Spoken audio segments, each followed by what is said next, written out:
Assalamualaikum warahmatullahi wabarakatuh.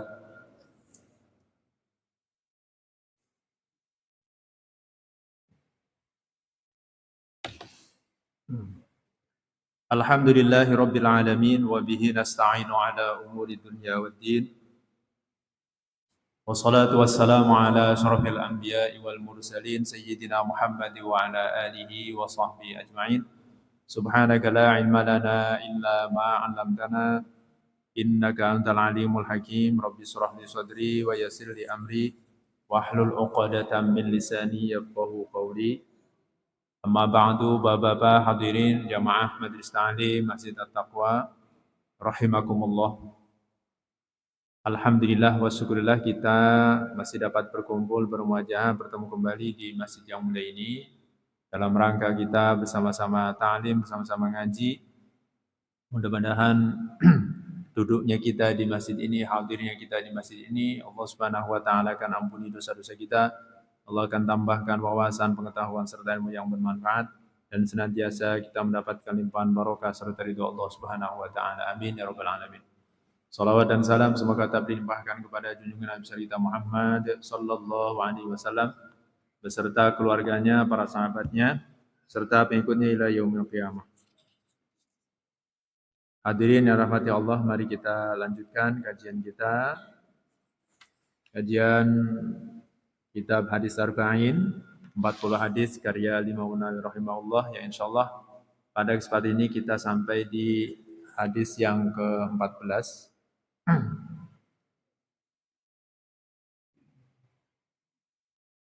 Kita sampai di hadis yang ke-14. Mari kita baca terlebih dahulu. Hadis yang ke-14. Bismillahirrahmanirrahim. Bisnadi ila Imam Nawawi rahimahullah ta'ala. An Ibnu Mas'udin radhiyallahu anhu qala qala Rasulullah sallallahu alaihi wasallam. Riwayat dari Ibnu Mas'ud radhiyallahu anhu, ia berkata qala Rasulullah sallallahu alaihi wasallam sabda, la yahillu damu mri'in muslimin yashhadu an la ilaha illallah wa anni rasulullah illa bi ihda thalath. Tidak halal darah seorang muslim yang bersaksi bahwasannya tidak ada Tuhan selain Allah dan sesungguhnya aku adalah utusan Allah, melainkan dengan sebab salah satu dari 3 perkara. As-sayyibiz zani, yang pertama orang tua yang berzina. Wan nafsi bin nafsi, yang kedua membunuh orang lain, jiwa dengan jiwa. Wat tariki lidinhi al-mufariqi lil jamaah, dan yang ketiga meninggalkan agamanya, memisahkan dari jamaah. Rawahul Bukhari wa Muslim, hadis riwayat Bukhari dan Muslim. Hadirin rahmati Allah, hadis yang ke-14 riwayat dari Ibnu Mas'ud radhiyallahu an. Ibnu Mas'ud ini salah satu sahabat Nabi sallallahu alaihi wasallam yang sering bersama Nabi, mendampingi Nabi. Ibnu Mas'ud itu nama aslinya adalah Abdullah. Abdullah bin Mas'ud. Jadi ada 3 Abdullah yang merupakan perawi hadis yang paling banyak, yang paling banyak meriwayatkan hadis. Yang pertama Ibnu Umar, itu namanya juga Abdullah bin Umar. Yang kedua Ibnu Abbas, namanya juga Abdullah bin Abbas. Dan yang ketiga ini Ibnu Mas'ud, namanya Abdullah bin Mas'ud. Jadi 3 Abadillah, 3 Abdullah. Nah, ini merupakan sahabat-sahabat Nabi yang banyak meriwayatkan hadis. Biografi dari Ibnu Mas'ud. Aslama bi Makkah qadiman wa yuqalu innahu sadisa sittatin fil Islam.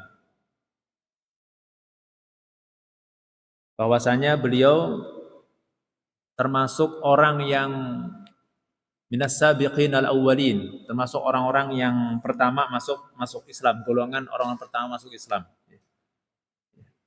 Di antara sebab keislamannya itu, anna Nabiya sallallahu alaihi wasallam marra bihi wa huwa yar'a ghanaman li Uqbah ibn Abi Mu'ayth. Bahwa suatu ketika Nabi sallallahu alaihi wasallam itu lewat berjumpa dengan Ibnu Mas'ud yang sedang menggembala kambingnya Uqbah bin Abi Mu'ayth. Jadi ketemu Ibnu Mas'ud, ya. Nabi ketemu dengan Ibnu Mas'ud sedang menggembala kambing punya Uqbah bin Abi Mu'ayth. Faqala lahu, lalu Nabi bersabda kepada Ibnu Mas'ud, ya gulam, ketika masih remajanya ya, ketika masih masih remaja maksudnya, masih anak-anak. Ya gulam, hal indaka min nabin tasqina? Wahai anak muda, ya gulam, apakah engkau mempunyai susu untuk bisa kami minum? Jadi Rasul bertanya kepada Ibnu Mas'ud yang sedang menggembala kambing. Kira-kira ya, ada enggak misalnya kambingnya itu yang bisa diperas susunya, kira-kira begitu. Nabi haus itu, kepengen minum susu. Qal, Ibnu Mas'ud berkata, "Na'am, ya ada. Walakinni mu'taman. Akan tetapi saya diamanati, bukan milik saya." Nah, ini kejujuran Ibnu Mas'ud. Tapi bukan milik saya, itu amanat istilahnya. Jadi kambingnya itu ya punya orang lain. Qala, lalu Nabi berkata, bersabda, hal indaka jad'a lam yazzi 'alaiha al-fahl? Qala na'am. Ya sudah, kalau begitu ada enggak kambing yang memang yang istilahnya tidak ada susunya begitu. Ya, yang tidak ada susunya, yang enggak bisa diperas itu. Ya. Qala, Ibnu Mas'ud berkata, "Nam ada." Fatau biha famahasa sallallahu alaihi wasallam dur'ahu wa da'a. Ya, ada, hanya dibawakanlah. Jadi kambing yang memang ya tidak ada susunya begitu. Ya tidak ada susunya, bukan dalam keadaan memang untuk diperas itu. Jadi ada kambing ya, yang memang ya, tidak keluar susunya begitu. Ya karena memang enggak ada susunya gitu. Itu dibawakan oleh Nabi, kemudian Nabi sallallahu alaihi wasallam mengusap susu kambing itu. Ya. Susu kambingnya itu ya, dan berdoa, ternyata famtala al-darahu bil laban. Ternyata susunya itu penuh. Yang tadinya kempek gitu ya, enggak ada ininya. Ketika didoakan oleh Nabi, ternyata jadi penuh. Gemuk ya, jadi ada susunya. Fahalaba fi ina'in atau bi Abu Bakar, kemudian Nabi memerasnya. Padahal mah yang enggak ada susunya waktu itu enggak ada. Jadi diperas oleh Nabi SAW, ya, ternyata keluar dan ditadahin di wadah yang dibawakan oleh Abu Bakar Siddiq. Kemudian wasari bawa saqo Abu Bakar. Kemudian Nabi minum dan memberikan minum kepada Abu Bakar juga. Karena ketika itu disertai Abu Bakar. Tsumma qala lidhra', kemudian Nabi berkata kepada susu kambing itu, ya. Ad-dhara' itu wadah susunya maksudnya ya. Apa bahasanya itu? Ya susunya begitu. Nah. Aqlis bi kasril lami faqala bi fathah. Ay raja kama kana. Kembalilah seperti semula. Ya kembali lagi. Ya. La labana fihi, akhirnya kambing itu ya kembali seperti semula. Artinya tidak bisa diperas, enggak ada susunya. Memang tadinya juga enggak ada susunya. Ya. Itu mah karena doa Nabi saja. Karena doa Nabi ya, hanya keluar. Ya. Itu bagi daripada mukjizatnya. Falamma ra'a dzalika aslama radhiyallahu ta'ala. Nah, ketika Ibnu Mas'ud menyaksikan itu, lalu kemudian beliau memeluk Islam. Nah, itu ya. Itu riwayat masuk Islamnya Ibnu Mas'ud. Dan Ibnu Mas'ud ini secara fisik orangnya kecil, pendek. Bahkan kadang jadi tertawaan orang-orang karena saking kurus, kering, kecil, pendek. Ini. Itu Ibnu Mas'ud. Sampai-sampai suatu ketika orang-orang mentertawakannya. Mentertawakan, mungkin lucu kali ya melihatnya. Faqala Rasulullah SAW, maka Rasulullah SAW bersabda, mimma tadhakun. Ya, kenapa kalian tertawa? Nertawain apa? Faqalu, ini orang-orang berkata, ya Rasulullah, min diqqati saqihi. Tuh, mereka itu mentertawakan karena betisnya yang kecil. Jadi dua betis kakinya itu yang kecil. Ya. Jadi ya kayak kena angin itu kayaknya ya, saking kecilnya. Faqala, lalu Nabi bersabda, walladzi nafsi biyadi lahuma fil mizani asqal min Uhud. Demi zat yang walladzi nafsi biyadi, demi zat yang diriku ada di tangannya, sesungguhnya kedua betisnya Ibnu Mas'ud itu nanti di mizan itu lebih berat daripada gunung Uhud. Masya Allah. Ya. Jadi segitu kecilnya betisnya itu, saking kecilnya kurusnya, tapi di mizan itu lebih berat daripada gunung Uhud. Itu keutamaan Ibnu Mas'ud. Wa kana radhiyallahu taala anhu sahib sirril Mustafa sallallahu alaihi wasallam. Ya, beliau Ibnu Mas'ud ini merupakan sahabat yang selalu mendampingi Nabi sallallahu alaihi wasallam. Wa kana yamshi amahu bil 'asa. Dia kalau berjalan itu dengan tongkat, ya, menggunakan tongkat. Wa yuqidhu idana ma wa yalbasu na'laihi idza qama. Dan Ibnu Mas'ud itu ya, yang selalu melayani Nabi. Melayani Nabi ketika Nabi tidur, membangunkannya, ya. Kemudian memakaikan kedua sendalnya ketika Nabi berdiri, disiapkan sendalnya. Ketika Nabi duduk, nah sendalnya dikempit oleh Ibnu Mas'ud. Artinya dibawakan oleh Ibnu dijaga.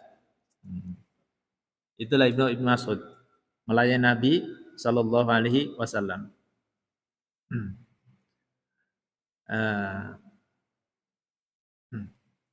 Kemudian bahwasanya Ibnu Mas'ud juga wa huwa radhiyallahu ta'ala anhu awwalu man jahara bil Qur'ani minas sahabah.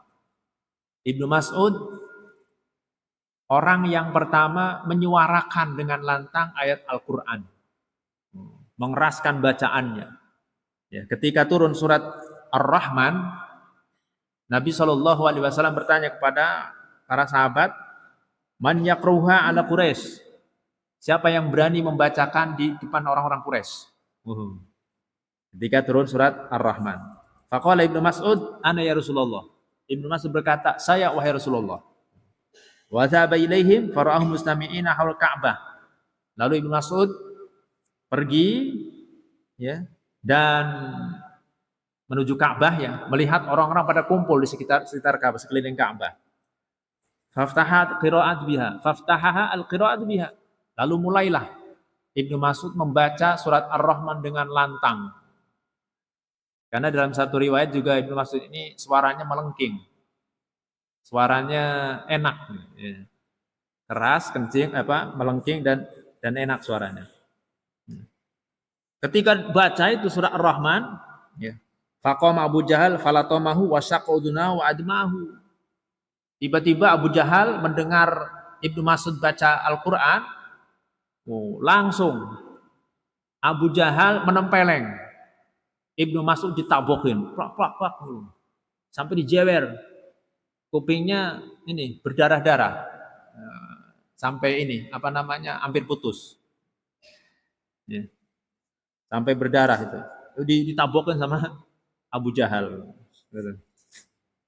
Wa dhahaba wa 'ainuhu tadma. Ya.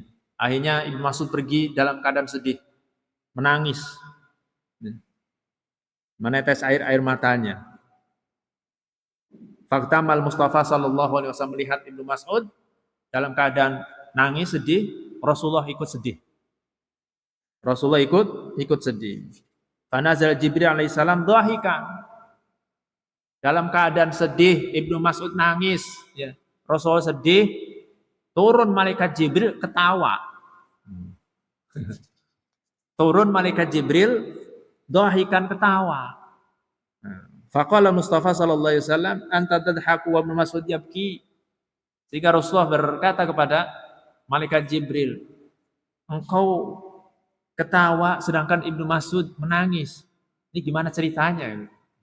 Seolah-olah senang dengan nangisnya Ibnu Mas'ud, sedihnya Ibnu Mas'ud. Faqala malaikat Jibril berkata, "Sata'lam ya Rasulullah mimma adhak." Engkau akan mengetahui kenapa aku ketawa. Kata malaikat Jibril. Falamma kana yauma Badr, nah ternyata sebab malaikat Jibril itu ketawa dengan nangisnya Ibnu Mas'ud itu, nah ketika terjadi perang Badar, di mana kemenangan di pihak kaum muslimin, ya ketika itu amara al-Mustafa sallallahu alaihi wasallam, Rasulullah menyuruh Ibnu Mas'ud untuk mengambil tombak, ya, dan mencari orang-orang kafir yang sudah terkapar, yang yang masih hidup gitu, untuk dibunuh. Ya. Nah, kemudian ternyata di antara mereka itu ada Abu Jahal yang sudah terkapar dan dia masih hidup. Dia pokoknya sudah inilah gitu. Nah, disitulah Ibnu Mas'ud langsung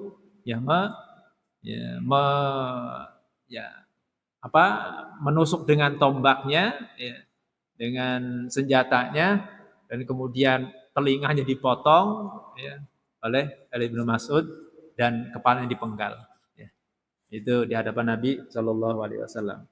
Wa qata'a rasahu wa syaqqa udhunahu. Dan Ibnu Mas'ud memenggal kepala Abu Jahal dan memotong kupingnya. Itu rupanya yang menjadikan Jibril ketawa, ya. Ketawa melihat Ibnu Mas'ud nangis, ya. Wa yaqulu, ya. Dan Nabi bersabda, udhunun bi udhun warra'su ziyadah. Nah, inilah balasan telinga dibalas telinga, sedangkan kepala itu tambahannya, bonusnya. Jadi kan Ibnu Mas'ud kan dicewer, ditabokin sama Ibnu Mas'ud sampai kupingnya itu kan hampir putus, berdarah-darah. Nah, ternyata ini balasannya. Bahasanya ketika dalam perang Badar, ya, Abu Jahal juga dirobek telinganya oleh Ibnu Mas'ud. Nah, sedangkan dipenggal kepalanya itu bonus. Nah, itu secara singkat daripada Ibnu Mas'ud, dan beliau meriwayatkan sekitar 340 hadis, ya, dan meninggal di Madinah, ya, menurut kaul yang lebih sahih. Ya. Nah, ini biografi Ibnu Mas'ud. Di dalam hadis ini, hadirin rahmati Allah, Ibnu Mas'ud berkata, qala Rasulullah sallallahu alaihi wasallam, Rasulullah SAW bersabda, la yahillu damu mri'in muslimin, tidak halal darah seorang muslim yang bersaksi bahwasanya tidak ada Tuhan selain Allah dan sungguhnya aku adalah Rasulullah, kecuali disebabkan salah satu dari 3 perkara, ya. Jadi tidak halal darah seorang muslim itu ditumpahkan. Memang seyogianya memang begitu. Sesama muslim tidak boleh menumpahkan darah. Jangankan menumpahkan darahnya, melukai saja tidak boleh. Ada qisasnya. Kalau kita misalnya melukai telinga, maka qisasnya dilukai lagi telinganya. Gitu. Wal juruha qisas dalam Al-Qur'an. Luka-luka pun ada qisasnya. Gitu. Maka tidak halal kita melakukan pembunuhan. Menumpahkan darah seorang muslim itu enggak boleh, tidak halal, bahkan termasuk dosa besar. Termasuk dosa besar ketika seseorang itu, ya, membunuh dengan sengaja. Oleh karena itu di dalam syariat kita itu ada istilah maqasid asy-syariah. Maqasid syariah itu tujuan-tujuan syariat diterapkan. Yang pertama ada 5 ya, ada 5 tujuan syariat itu. Maqasid syariah. Yang pertama dalam rangka hifdzuddin, menjaga agama. Dalam rangka menjaga agama. Jangan sampai kita murtad, keluar dari agama Islam. Oleh karena itu, manakala seseorang itu keluar dari agama Islam, maka hukumannya dia harus dipenggal lehernya. Ini nanti ada yang ketiga ini. Kemudian yang kedua adalah hifdzun nafsi, menjaga diri, menjaga jiwa. Ya. Maka syariat melarang menumpahkan darah, saling menumpahkan darah. Nah, ini diharamkan, dilarang. Nah, bagi pelaku menumpahkan darah, ini harus dikisos, gitu ya. Jadi dalam rangka hifdzun nafsi. Yang ketiga, ya, hifdzun nasab atau nasl, hifdzun nasli, menjaga keturunan. Bagaimana syariat itu menjaga keturunan seseorang itu? Jangan sampai acak keturunannya nggak jelas, nasabnya nggak jelas, ya. Jangan sampai tidak diketahui dari siapa dia lahir, orang tuanya siapa. Nah, ini. Oleh karena itu, syariat melarang melakukan perzinahan, ya. Melakukan poliandri, misalnya satu istri, suaminya lebih dari satu, suaminya 2, 3. Nah, itu poliandri. Karena akan merusak nasab nggak jelas. Beda dengan poligami. Kalau poligami mah tetap ya, suaminya 1, istrinya 2 atau lebih. Tetap nasabnya kepada bapaknya. Kan nasabnya dinisbatkan kepada bapaknya. Ya, gitu. Oleh karena itu dilarang itu poliandri. Ini dalam rangka hifdzun nasal, menjaga keturunan, menjaga nasab. Kemudian yang keempat tadi hifdzul aqli. Hifdzul aql. Ya, tujuan syariat itu dalam rangka menjaga akal. Menjaga akal. Jangan sampai akal kita ini rusak atau dirusak. Ya. Oleh karena itu suatu perbuatan, perkara yang bisa merusak akal, ini dilarang. Seperti mabok, minuman keras, gitu ya. Minuman keras ini kan menyebabkan akalnya itu rusak. Nah, ini dilarang. Haram hukumnya dan terkena hukuman. Karena kita punya akal, itu harus dijaga agar kita berpikir dengan jernih. Itu nikmat dari Allah. Kemudian yang kelima, dalam rangka hifdzul mal, menjaga harta. Harta dalam Islam juga harus dijaga. Maka tidak boleh kita mengambil hak milik orang lain, memakan harta dengan cara batil, ataupun kita memfoya-foyakan harta, menyia-nyiakan harta, nggak boleh. Ya. Makanya harus dijaga. Maka di syariat mengatur bagaimana kita mengolah harta itu fi sabilillah di jalan Allah. Dilarang mengambil milik orang lain, mencuri, merampok. Makanya ketika ada orang yang mencuri, maka dihukum secara syariat, dia harus dipotong tangannya. Nah, itu ya, itulah tujuan-tujuan syariat diberlakukan, disebut dengan istilah maqasidus syariah. Ada 5. Nah, di sini Rasulullah Shallallahu Alaihi Wasallam bersabda bahwasanya tidak halal darah seorang Muslim itu ya ditumpahkan kecuali disebabkan salah satu dari 3 perbuatan.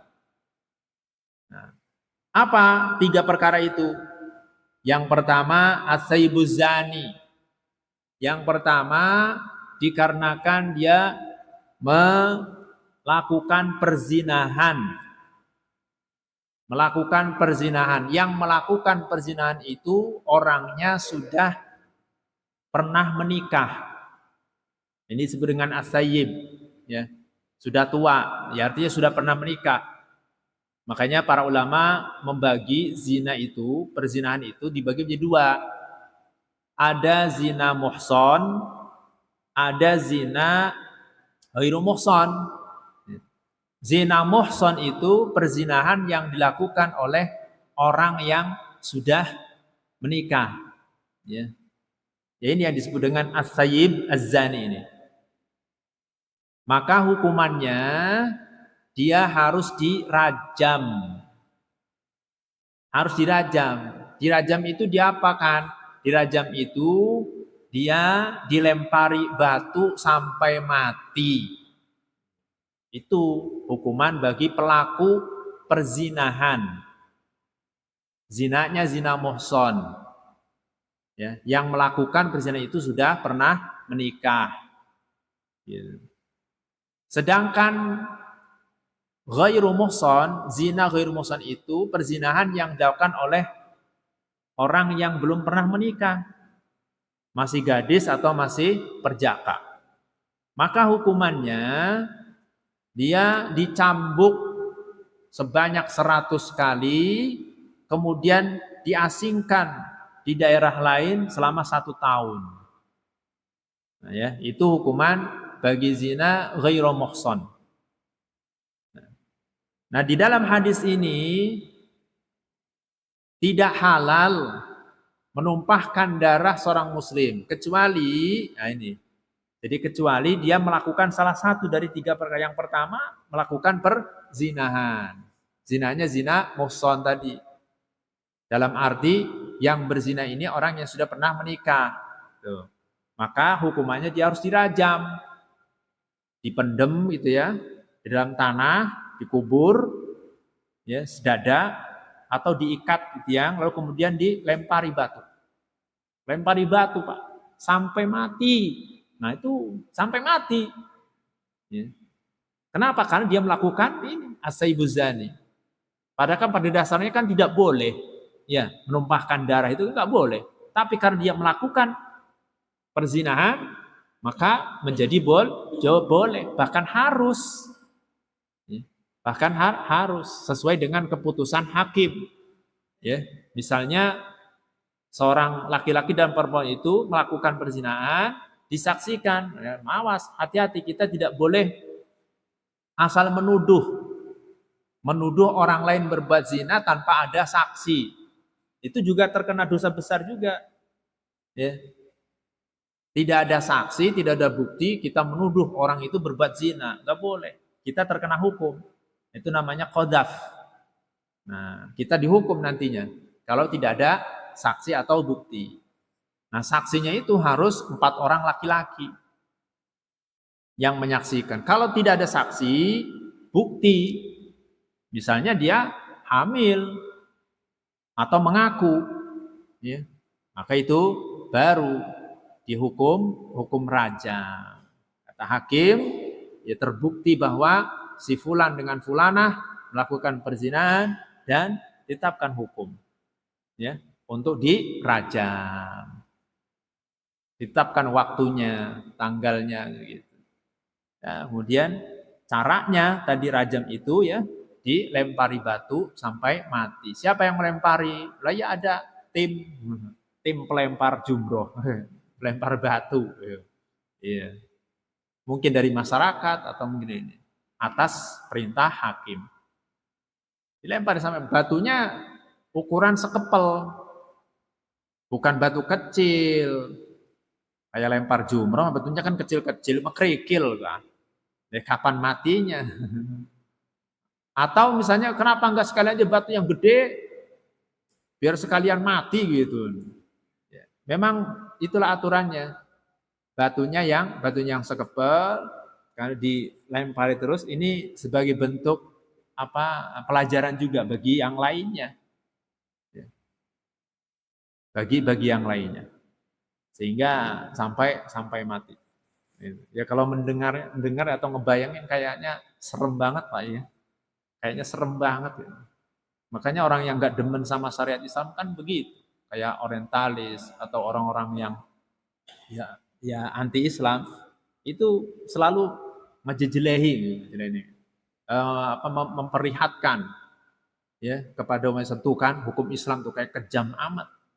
Ngeri, tidak berperi kemanusiaan. Ngomongnya begitu. bertentangan dengan hak asasi manusia, hukum dipancung, rajam, serem amat. Rajam dilempari batu sampai mati. Kalau dipancung kan dipenggal lehernya, ngeri amat gitu. Sampai kepalanya putus gitu. Nah, ini biasa untuk meragukan umat Islam tentang ajarannya.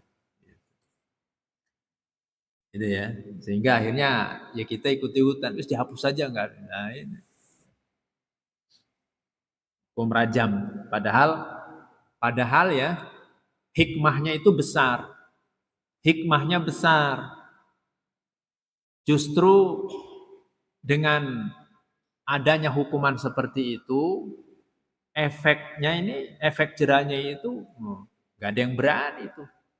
Orang melakukan perzinahan. Kalaupun ada, tidaklah banyak, mungkin ya sedikit kali ya. Tapi ketika tidak ada hukum seperti itu, akhirnya orang berani bahkan secara terang-terangan melakukan perzinahan. Iya kan? Public figure, perzinahan di medsos, di berita-berita, semakin merajalela. Ya, bahkan alat kontrasepsi pun disiapkan. Di mana? Di sekolah. Ya Allah. Lah itu kan berarti kan membolehkan gitu. Makna mafhum mukhalafahnya membolehkan ya remaja itu berhubungan intim, yang penting nggak hamil, kan begitu maknanya kalau kita pahami kan begitu. Yang penting nggak hamil, geblek. Ya. Nah, itu kalau dipahami seperti itu, naudzubillah ya. Ini yang pertama ya. Yang pertama, jadi boleh tuh dibunuh, boleh dibunuh. Yang kedua, wa nafsu bin nafsi. Yang kedua melakukan pembunuhan. Ini pembunuhan juga pembunuhan dengan sengaja ya, karena ada 3 macam pembunuhan. Ya, ada al-qatlul amdi, disebut pembunuhan dengan sengaja. Qatlul syibhil amdi. Yang kedua pembunuhan menyerupai disengaja. Qatlul khata', dan yang ketiga pembunuhan karena kesalahan. Ini masing-masing ada hukumannya, ada hukumnya. Yang dimaksud di sini adalah pembunuhan dengan sengaja atau berencana kalau bahasa kita ya. Berencana itu disengaja memang, yaitu membunuh seseorang dengan menggunakan senjata tajam atau senjata yang mematikan yang memang sudah direncanakan dengan niat zain membunuh. Maka itu namanya pembunuhan dengan sengaja. Maka hukumannya dia harus dikisos. Ya. Dikisos itu diapakan? Ya dipenggal lehernya sesuai dengan perbuatannya. Karena dia menumpahkan darah orang lain, membunuh, maka dia juga harus ditumpahkan darahnya. Halal. Ya. Dihukum pancung, kalau ini bahasanya hukum pancung. Ya. Dihukum mati. Hukum pancung. Dipenggal lehernya itu oleh algojo. Ya setelah terbukti tentu ya, melalui proses hukum. Ya. Melalui pengadilan, proses hukum, terbukti bahwa dia melakukan pembunuhan dengan sengaja, maka sudah tetap dihukum hukum pancung. Seperti yang terjadi barangkali di Arab Saudi itu ya, yang dialami oleh tenaga kerja wanita kita TKW, pernah dengar mungkin di berita dulu itu ya. Sebenarnya sekarang juga masih ada yang terjerat hukuman mati, TKW kita itu di sana. Ya, cuman tidak terekspos kelihatan. Sebenarnya banyak. Memang sempat dulu pernah rame seorang TKW yang akan hukum kisos karena terbukti membunuh majikannya. Ya, terbukti membunuh majikannya. Tapi berkat negosiasi dari pihak pemerintah kita melalui kedutaan besar di Arab Saudi menemui keluarganya, keluarga korban, gitu ya, negosiasi, ternyata bisa damai. Nah, bagaimana kalau misalnya damai, misalnya memaafkan dari pihak keluarga, ya, maka hukum kisosnya dicabut. Artinya tidak dikisos, namun diganti dengan diat. Diganti dengan diat. Diatnya diat berat, mughalladzah, berat. Ya, sebagai ganti kisosnya itu membayar diat yaitu 100 ekor onta secara tunai. Lah 100 ekor onta Pak, berapa? Ratusan juta gitu. Memang dulu saya ingat waktu beritanya di Indonesia itu ramai itu sampai pemerintah kita juga menggalang ya, rakyat Indonesia menggalang dana ya, menggalang dana untuk menyelamatkan TKW yang akan dikisos itu, dan akhirnya selamat ya karena negosiasi tadi ya. Orang mana itu lupa ya, perempuan wanita itu di TKW. Ya, itu banyak terjadi di Arab Saudi nasib mereka itu. Nah, jadi itu kalau melakukan pembunuhan maka halal darahnya untuk dikisos. Kemudian yang ketiga, wattariku lidinihil mufariq lil jamaah. Itu orang yang meninggalkan agamanya, memisahkan diri dari jamaah. Maksudnya dia murtad. Maksudnya dia murtad, keluar dari agama Islam. Nah, ini kalau pemerintahan Islam yang menerapkan syariat, maka dia harus dipenggal lehernya. Dia harus dipenggal, murtad. Nah, ini yang dimaksud yang ketiga, wattariku lidinihi al-mufariq lil jamaah. Sebenarnya masih ada beberapa perbuatan-perbuatan yang menyebabkan halal untuk ditumpahkan darahnya. Ya. Halal ditumpahkan darahnya. Seperti ya, orang yang mengingkari sholat, kewajiban sholat, itu ya, mengingkari kewajiban ini termasuk murtad, kafir dia, mengingkari kewajiban sholat. Kemudian juga al-bughat, orang yang memberontak kepada pemerintahan yang sah, itu juga perlu diperangi. Kemudian juga ketika ada orang yang begal misalnya, ya, rampok yang mengambil harta atau sekaligus membunuh, ya, nah itu juga halal untuk dieksekusi, dibunuh, ya, maksudnya dikisos. Ya. Barang ini 3 hal yang disebutkan dalam hadis ini boleh halal ditumpahkan darahnya. Tapi maksudnya bukan halal menumpahkan darahnya oleh kita, tidak, tapi melalui hakim pengadilan. Itu ya. Itu maksudnya. Baik, mungkin ini saja satu hadis, mudah-mudahan menambah wawasan pengetahuan kita. Kita cukupkan. Ya. Barangkali ada yang perlu ditanyakan. Waktunya dari Islam. Yaitu tadi ceramah yang kita sampaikan mengenai 3 hal yang boleh dibunuh atau boleh dikisos. Tentunya itu pelajaran kita bisa dari sini. Kemudian kita juga bisa menjaga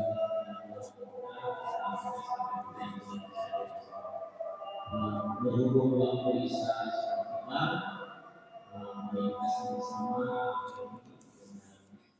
itu proses di luar. Mari itu dengan doa, mudah-mudahan Allah mendengarkan doa kita. A'udzubillahi minasyaitonir rajim. Bismillahirrahmanirrahim. Amin ya rabbil alamin. Alhamdulillahirabbil alamin. Allahumma shalli ala Muhammad wa alihi washabbihi ajmain. Allahumma anfa'na bima 'allamtana wa 'allimna ma yanfa'una wa zidna. Rabbana taqabbal minna innaka antas samiul 'alim wa tub 'alaina innaka antal rahim.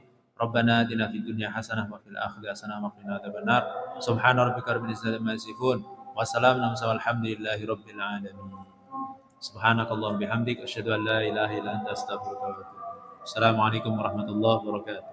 Assalamualaikum ya akhi ya ukhti. Assalamualaikum ya akhi ya ukhti.